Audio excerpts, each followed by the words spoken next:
नमस्कार विद्यार्थी मित्रांनो.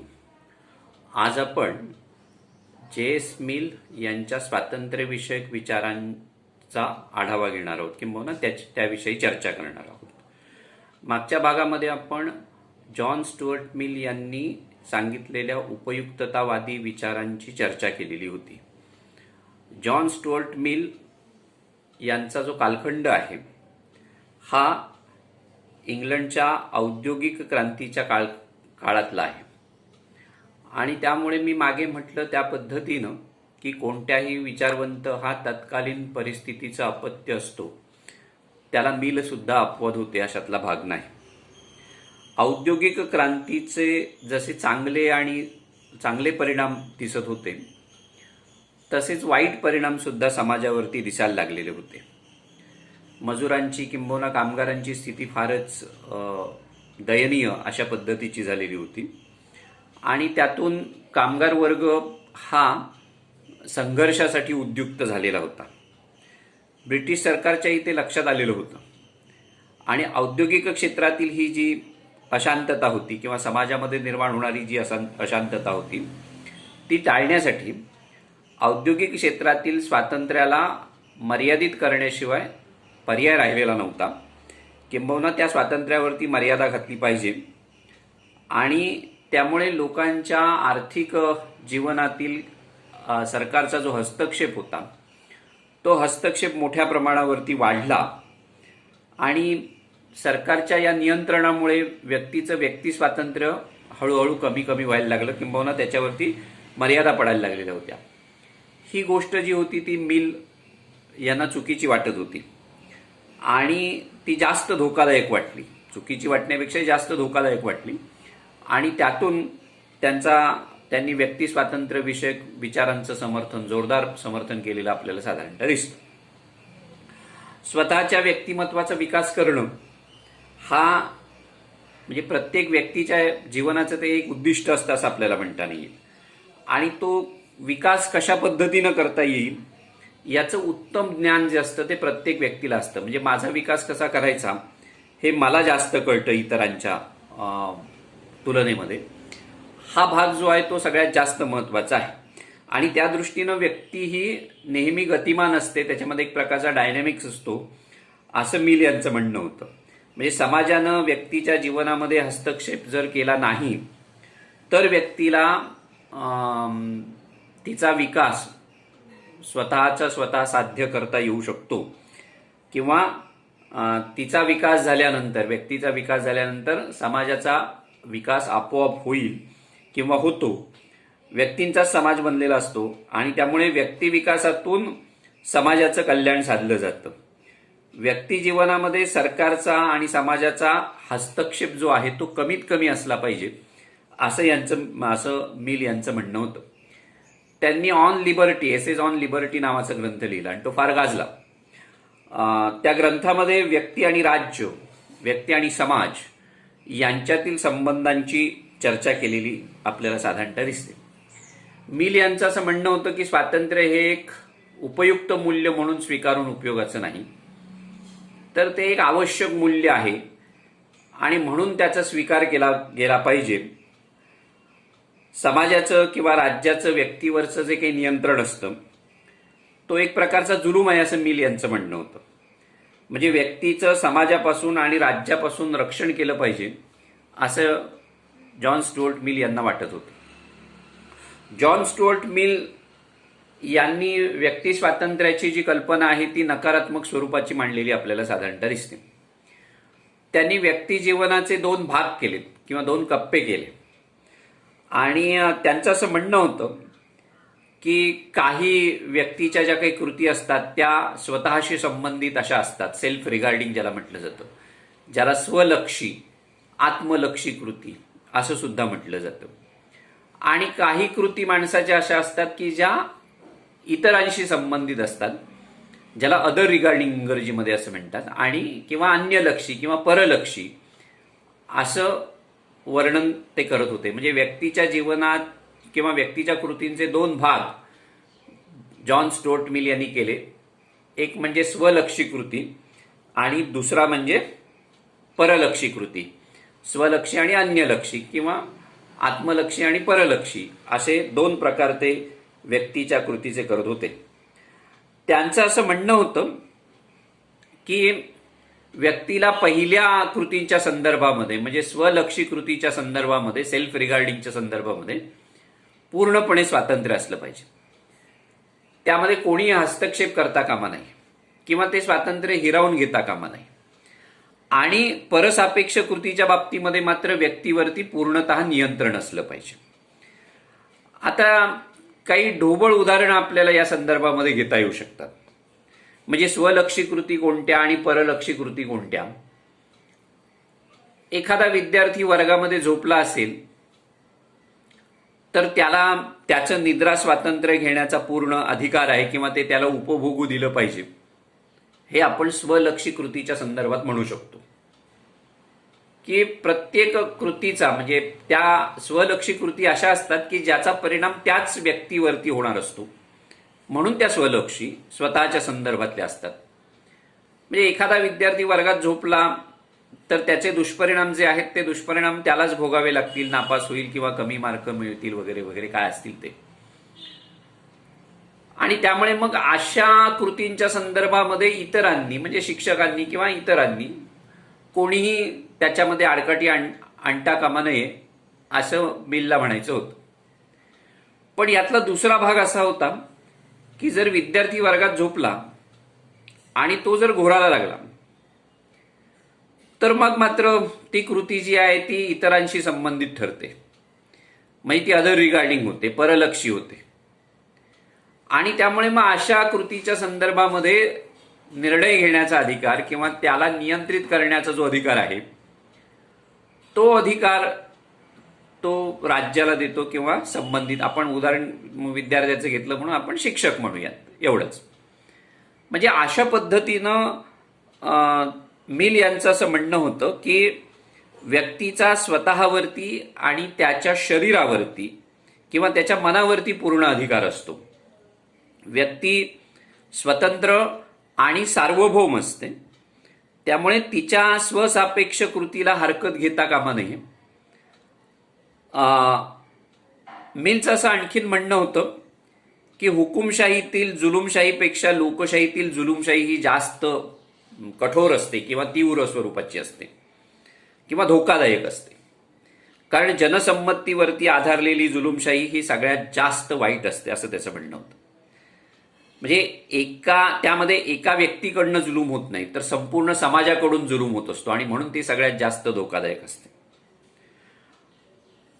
मिल असं म्हणत होते की व्यक्ती स्वातंत्र्याशिवाय व्यक्तीचा विकास शक्य नाहीये आणि त्यामुळे मग व्यक्तीला कोणकोणत्या प्रकारची स्वातंत्र्य दिली पाहिजेत त्याची यादी करण्याचा त्यांनी प्रयत्न केलेला होता.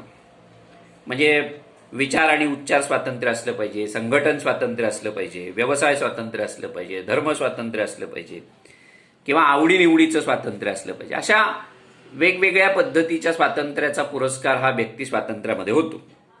या सगळ्या स्वातंत्र्यापैकी मिलच्या दृष्टिकोनातून विचार आणि उच्चार स्वातंत्र्य जे होतं ते अधिक जास्त महत्वाचं होतं. कारण या मिलचं असं म्हणणं होतं की व्यक्तीचं जे काही मत आहे ते तिच्या कल्पनांवरती आधारलेलं असतं आणि ते समाजाच्या मताशी जुळेलच असंही नाही.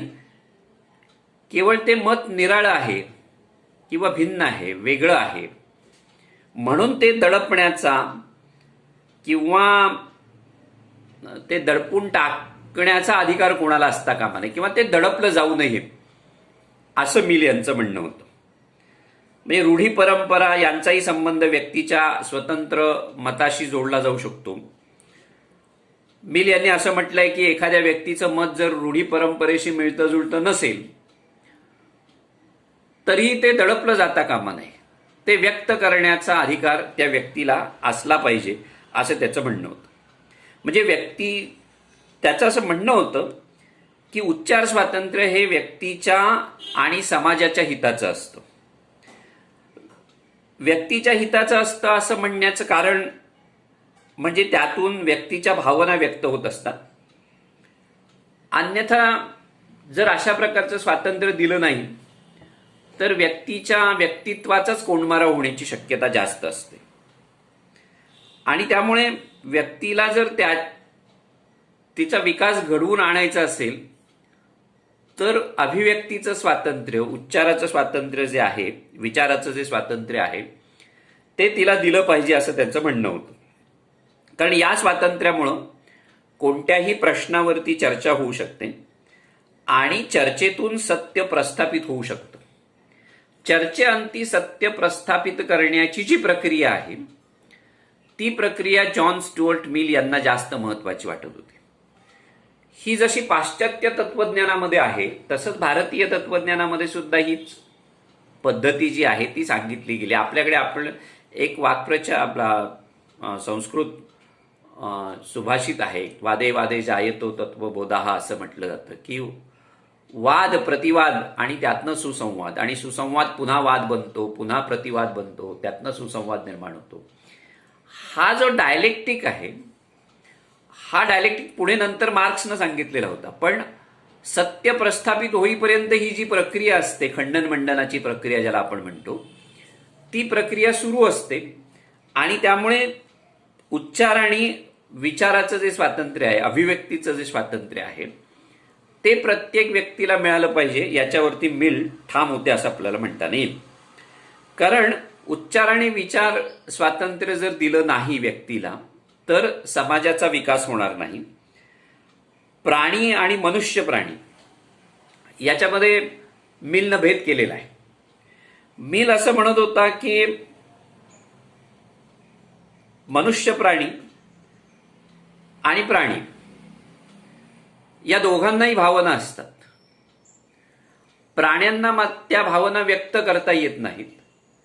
मनुष्य मात्राला त्या व्यक्त करण्याची संधी आहे आणि ती जर संधी निसर्गानं दिलेली आहे तर ती नाकारण्याचा अधिकार कोणालाही असता कामा नये. म्हणजे त्या व्यक्त करण्याला, भावना व्यक्त करण्याला प्रतिबंध करणं म्हणजे एका अर्थानं मनुष्याचं प्राण्यांमध्ये रूपांतर केल्यासारखं आहे असं मिल यांचं म्हणणं होतं.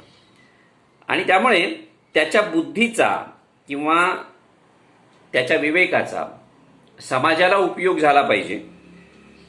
आणि जर त्याच्यावरती प्रतिबंध लादले गेले तर त्या बुद्धीचा समाजासाठी उपयोग होणार नाही. त्यामुळे प्रत्येक व्यक्तीला व्यक्ती स्वातंत्र्य असलंच पाहिजे, पण त्यातल्या त्यात सगळ्यात जास्त जर कुठलं स्वातंत्र्य हवं असेल तर ते उच्चार आणि अभिव्यक्तीचं किंवा विचाराचं स्वातंत्र्य असलं पाहिजे असं त्यांचं म्हणणं होतं.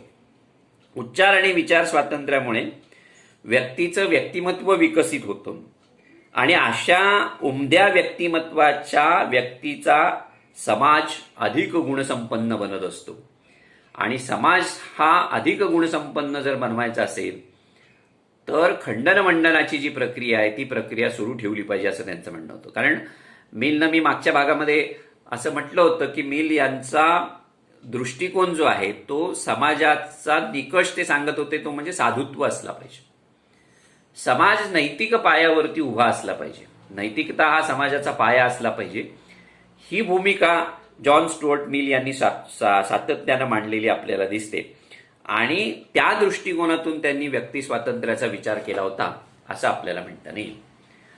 हा झाला एकंदर जॉन स्टुअर्ट मिल यांच्या व्यक्ती स्वातंत्र्याचा विचार किंवा त्याची काही सूत्र आपण सांगू शकू सारांशानं. पण ह्या सगळ्या विचारांवरती अनेकांनी टीका केलेली आपल्याला साधारणतः दिसेल. एक म्हणजे मिलनं मनुष्याच्या कृतीचे जे दोन भाग पाडलेत, एक स्वलक्षी कृती आणि परलक्षी कृती, तर ह्या दोन भागांमधलीच लक्ष्मण रेषा नेमकी कोणती हे कसं ठरवायचं हा खरा प्रश्न आहे. म्हणजे व्यक्तीच्या स्वलक्षी कृती कोणत्या आणि व्यक्तीच्या परलक्षी कृती कोणत्या हे ठरवणं अवघड आहे. आता याचं साधं उदाहरण जर घ्यायचं म्हटलं तर विषप्राशनामुळे व्यक्तीचा मृत्यू होतो. म्हणजे एखाद्यानं विष प्यायला समजा तर त्याचा परिणाम काही इतरांवरती होणार नाही, तो त्याच्यावरतीच होणार असतो. आणि ते जर आपण लक्षात घेतलं तर विष पिण्यासाठी व्यक्तीला प्रतिबंध करू नये असं म्हणावं का? आणि तसं जर म्हटलं तर विष पिणाऱ्या व्यक्तीवरती जर त्या कुटुंबातले आणखीन चार लोक अवलंबून असतील तर त्यांचं काय होईल त्याच्या मृत्यूनंतर? हा खरा प्रश्न आहे. म्हणजेच याचाच अर्थ असा आहे की विष प्राशन करण्याची जी व्यक्तीची कृती आहे ती स्वलक्षी ठरत नाही, तर ती परलक्षी ठरते, कारण त्याच्यावर कोणीतरी अवलंबून असतो म्हणून. म्हणजे मग नेमकी केव्हा बंधनं घालायची हा खरा प्रश्न आहे. हेच उदाहरण आपण मद्यप्राशनाच्या बाबतीमध्ये सुद्धा लागू करू शकतो की दारू प्यायल्यानंतर त्या व्यक्तीवरतीच तिचा परिणाम होणार असतो त्या कृतीचा. पण अतिमद्य सेवनामुळे त्या व्यक्तीचं कुटुंबच उद्ध्वस्त होणार असेल किंवा त्या व्यक्तीच्या मद्यपानामुळे इतरांना त्रास होणार असेल तर मग त्या कृतीवरती मर्यादा घालायच्या नाहीत का? हाही प्रश्न उपस्थित होऊ शकतो. म्हणजे एका अर्थानं मिल यांनी मांडलेली व्यक्तीच्या कृतीची ही जी काही कल्पना आहे, स्वलक्षी कृती आणि परलक्षी कृती, याच्यामध्ये संभ्रम आहे. आणि तो संभ्रम कसा दूर करायचा हा खरा प्रश्न आहे. मिलनं व्यक्तीच्या स्वातंत्र्याचा विचार करताना व्यक्तीला अणुस्वरूप मानलेला आहे. आणि स्वतंत्र किंवा स्वायत्त या दृष्टिकोनातून त्यांनी व्यक्तीकडे बघितलेलं आपल्याला साधारणतः दिसेल. व्यक्तीचा विचार नेहमी समाज सापेक्ष केला पाहिजे. तो प्रत्येकाचा एकटा वेगवेगळा अशा पद्धतीनं करून उपयोगाचा नाही. ही गोष्ट मिलनं आपल्या विचारामध्ये लक्षात घेतलेली नाही असंही आपल्याला दिसतं. तिसरी गोष्ट म्हणजे मिलनं व्यक्ती आणि समाज परस्पर विरोधी असतात असं गृहीत मानलेलं आहे. म्हणजे व्यक्तीचं हित आणि समाजाचं हित परस्पर विरुद्ध कसं काय असू शकेल? कारण सगळ्याच व्यक्तींचा मिळून समाज बनतो असं आपण म्हणतो. त्यामुळे व्यक्तिहित आणि समाजहित याच्यामध्ये कसा फरक असू शकेल हेही मिल यांनी स्पष्ट केलेलं नाहीये असं आपल्याला म्हणजे त्याच्यावरती टीका करणाऱ्यांनी तो एक आक्षेप घेतलेला आहे असं आपल्याला म्हणता येईल. चौथी गोष्ट म्हणजे राज्याकडून व्यक्तीवरती घातलेले कोणतेही बंधन अनिष्ट असतं असं मिलला वाटतं. मिलचा दृष्टिकोन हा योग्य नाहीये असंही अनेक जण म्हणतात. याचं कारण, समजा एखादी व्यक्ती आत्महत्या करत असेल तर तिला प्रतिबंध करणं आवश्यक असतं. म्हणजे समाज किंवा राज्य व्यक्ती विकासामध्ये अडथळा निर्माण करत असेल तर ते केव्हाही चूक आहे. पण ते जर समाजसापेक्ष भूमिका घेऊन समाज विकासाचं काम करत असतील तर राज्याला किंवा समाजाला अडवण्याचं काही कारण आहे अशातला भाग नाही असं अनेक टीकाकारांचं म्हणणं होतं. पाचवा आक्षेप मिलच्या विचारांवरती जो घेतला जातो तो म्हणजे प्रत्येक व्यक्तीला आपलं हित कशात आहे चांगलं कळतं आणि त्या हिताला अनुलक्षून प्रत्येक व्यक्ती आपली कृती करत असते. म्हणजे पण प्रत्येक वेळेला प्रत्येक व्यक्तीला आपलं हित चांगल्या पद्धतीनं कळेलच असंही नाही. म्हणजे ते कोणीतरी सांगावं लागेल की अरे बाबा हे असं नाहीये म्हणून. म्हणजे ती गोष्ट सुद्धा विचारात घ्यावी लागते. म्हणजे काही वेळेला असं होऊ शकतं, किंबहुना अनेक वेळेला असं होतं की व्यक्ती आपल्याच हाताने आपलं नुकसान करून घेत असते. मग अशा वेळेला कोणीतरी तिच्या कृतीमध्ये हस्तक्षेप करणं गरजेचं होऊन बसतं. तिकडे मिल यांनी दुर्लक्ष केलं असा त्यांच्यावर आक्षेप आहे. आणि सहावा आक्षेप त्यांच्यावरती असा घेतला जातो त्यांच्या विचारांवरती, तो म्हणजे व्यक्तीच्या कृतीचा परिणाम व्यक्तीवरतीच होतो की दुसऱ्यावरती होतो हे ठरवणं कठीण आहे. आणि त्याचबरोबर ते कोणी ठरवायचं हा प्रश्न निर्माण होतो. म्हणजे तिथून पुन्हा अधिसत्तेचे अधिमान्यतेचे प्रश्न निर्माण होऊ शकतात. तिकडे त्यांनी दुर्लक्ष केलेलं दिसतं. म्हणजे उदाहरण द्यायचं, मद्यपान करणं चांगलं की वाईट हे कोणी ठरवायचं? म्हणजे मद्यपान करणाऱ्यांनी ठरवायचं की ते न करणाऱ्यांनी ठरवायचं? असेही प्रश्न नैतिकतेच्या संदर्भामध्ये उपस्थित होऊ शकतात. त्यामुळे व्यक्ती स्वातंत्र्याचा विचार करत असताना या आक्षेपांकडे मिलनं दुर्लक्ष केलं असं त्यांच्या टीकाकारांचं म्हणणं होतं. मिल यांनी हे जे काही तत्वज्ञान व्यक्ती स्वातंत्र्याचं जे काही मांडलं त्यात त्यांनी म्हणजे हक्काचं तत्वज्ञान सांगितलेलं नाही. हॉब्स किंवा रुसो यांनी हक्कांचं तत्वज्ञान सांगितलेलं होतं आणि हॉब्स आणि रुसो यांनी नैसर्गिक हक्कावरती आपला विश्वास जो होता तो म्हणजे जाहीर केलेला होता, व्यक्त केलेला होता. जॉन स्टुअर्ट मिल यांचा नैसर्गिक हक्कांवरती विश्वास नाहीये. हक्क समाजामध्ये उदयाला येतात आणि ते कायद्यावरती आधारलेले असतात. अशा पद्धतीचा जो दृष्टिकोन आहे तो दृष्टिकोन मिल यांना अजिबात मान्य नव्हता. त्यांनी हक्कांचं स्वरूप विस्तारानं स्पष्ट केलेलं नाहीये. म्हणजे व्यक्ती विकासासाठी हक्क हवेत म्हटल्यानंतर व्यक्ती विकास म्हणजे काय आणि तो हक्कातून कशा पद्धतीनं साध्य किंवा साधला जाऊ शकतो याचं स्पष्टीकरण जे आहे ते मिल यांनी त्यांच्या विचारांमध्ये दिलेलं नाही. म्हणजे हक्काबरोबरच कर्तव्याचा विचार करावा लागतो आणि तो विचार जो आहे तो विचार मिल आपल्या विचारांमध्ये करत नाही. आणि त्यामुळे अर्नेस्ट बार्करनं त्यांच्यावरती टीका करताना असं म्हटलं होतं की पोकळ स्वातंत्र्य आणि शुद्ध आपली पोकळ स्वातंत्र्य आणि गूढ व्यक्ती यांचा मिल हा सूचक आहे असं अर्नेस्ट बार्कर यांनी म्हटलेलं होतं.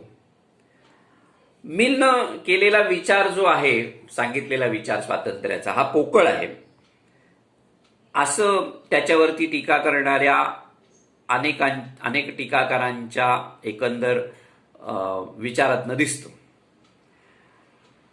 त्यानं कल्पिलेली जी व्यक्ती होती ती गूढ होती असं म्हणण्याचं कारण म्हणजे त्यानं समाजापासून व्यक्तीचा एकाकी पद्धतीनं विचार केला किंवा तिला एकाकी ठरवण्याचा प्रयत्न केलेला दिसतो. व्यक्ती ही अणुस्वरूप आहे अशा पद्धतीची भूमिका मिल यांनी मांडली. पण प्रत्यक्षामध्ये तसं नाहीये. व्यक्ती ही समाजसापेक्ष आहे. ती अनेक संस्थांशी अनेक संघटनांशी जोडली गेलेली आहे किंवा ती संबंधित असते अशा संघटनांशी. त्याचा विचार त्यांनी केलेला नाही. आणि अशा सामाजिक संस्थांमधनं व्यक्ती घडवली जाते. ती सामाजिकीकरणाची एक प्रक्रिया असते असं आपल्याला म्हणता येते. म्हणजे समाज म्हणून व्यक्तीकडे बघणं हे सगळ्यात महत्वाचं होतं. मिलनं समाजाचं सेंद्रिय स्वरूप लक्षात घेतलं नाही अशी सुद्धा त्यांच्यावरती टीका केली जाते. आणि मनुष्य हा समाजशील प्राणी आहे. समाजामुळे त्याच्या अस्तित्वाला अर्थ आहे. नैतिक, बौद्धिक आणि आर्थिक बाबतीमध्ये व्यक्ती ही पूर्णतः समाजावरती अवलंबून आहे हे मिल यांनी स्वातंत्र्याचा विचार मांडताना लक्षात घेतलं नाही असं आपल्याला म्हणता येईल. पण अशा पद्धतीची टीका जरी जॉन स्टुअर्ट मिल यांच्यावरती होत असली तरी एका अर्थानं व्यक्ती स्वातंत्र्याचं तत्वज्ञान मांडण्याचा प्रयत्न मिल यांनी केला आणि सरकारच्या व्यक्ती जीवनातल्या हस्तक्षेपाला त्यांनी विरोध केला. म्हणजे एका अर्थानं अहस्तक्षेपी धोरण ज्याला आपण म्हणतो सरकारचं ते असलं पाहिजे अशा पद्धतीचा व्यक्तिवाद मांडण्याचा प्रयत्न जॉन स्टुअर्ट मिल यांनी आपल्या विचारांमधनं केला असं आपल्याला म्हणता येईल. आज आपण इथेच थांबू आणि पुढच्या भागामध्ये आपण मिल यांच्या प्रातिनिधिक लोकशाहीच्या संदर्भातल्या विचारांचा आढावा घेऊया. धन्यवाद.